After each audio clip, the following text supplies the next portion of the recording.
something. I want to talk about the Everguest. You guys, some of you know the Everguest, right? Yeah! He's really tired. He couldn't make it today. He had a radio interview in Atlanta this week. He released his album on iTunes and on the Android store this week. And he's got a show coming up on Wednesday at the Loft for a touring band. They're touring around the country, and they contacted him and asked him to be their opener. So if you're not doing anything on Wednesday night, he'll be there. I'll be there watching, and just come out and support local artists if you want to. And I want you guys to separate everything I just said, like all of that, because I care about that dude. He's cool. He's a great musician. From what I'm about to say now, because it's going to be really horrible and offensive, specifically to some of you. So that's the end of my plugging Daniel. Okay, plugging his show. This is the start of what I'm going to do. And one thing I want to talk about is the fact that the people that you see here at Oshane, the people who take your money and who run the lights and set all this up, because this isn't here every day of the week. It happens every Friday night, and they break it down every Friday night. They don't get paid to do that. And they don't mind doing it. But one thing that, I don't know about how everyone else feels, but I volunteer, and I know that I hate, is that people who don't throw their own goddamn bottles away, you're not 7. Throw your fucking bottles away. And if tonight ends and you forget to do it, I just hope you catch a cold. It's like, but if you don't do it to spite me because you think I have no place, I literally hope you die in a car accident. I will pray for it, and if I read something about it, I will come. No shame. In my jean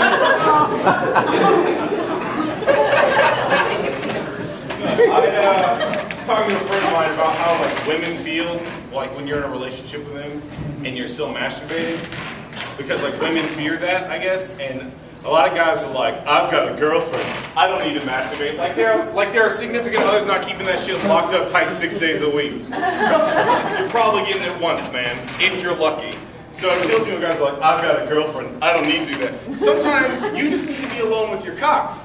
And let him know that he's still an important part of your life. But more importantly, as much as your girlfriend loves you and takes care of you and throws that sex at you, she'll never be 2 women and let you do it in the butt. You'll never get to have an anal threesome with your girlfriend because she's one girl and she's probably got standards. In class. That's the second joke I've ever written about my dick being alive, in a sense. You don't hang out with dead stuff. I hope you guys don't hang out with dead stuff. You don't hang out with dead stuff. And the other joke I wrote was just a long time ago. It was that you're just tired. It's been a long day. You went to work. You want to relax. You go lay down. You're like, I'm gonna get some great sleep tonight. And as soon as you close your eyes to get that sleep, your dick gets super hard. And this is specifically for the men. Women, if this upsets you, And your dick's like, hey, what's up, bro? Let me borrow them hands. That's that other joke. Now that I've told so many gross jokes, I want to tell one of my cleaner jokes. And that's when you get on Facebook, and there's a lot of weird shit on Facebook. You're scrolling through, and there's a picture of a really sad dog, just with a really pouty face, and someone's like, adopt this dog and save him from the pound. I don't want to adopt a dog that is suffering from clinic depression. Hobby Lobby, buy some party hats, put it on. I want to adopt a party. I don't want to go to the park and him be like, rough.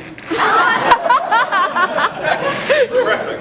I usually like to tell that joke, or the Netflix joke, which if you haven't heard it, you can find it on YouTube right after I tell the joke that I'm going to tell now. This is a really, really third-person view of my stand-up. None of you care. I'm going to watch this and be blown away. And it's my younger brother, I'm going to speed this up with this. My younger brother found some condoms in my older brother's room right after my mom gave my older brother the talk. And I was like, hey man, these condoms. He was like, they're not mine. And he threw them away. And then, a year or 2 later, I come into my room, my younger brother's sitting on my bed watching porn. I'm like, hey man, what are you doing watching porn on my bed? He's like, I found it in Mark's room. Oh man, he's going to be mad that I'm saying his name now. Shit, what? I've never done this.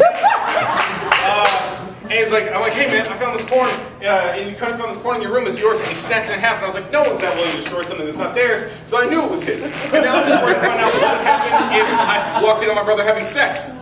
Because he'd probably strangle the girl and be like,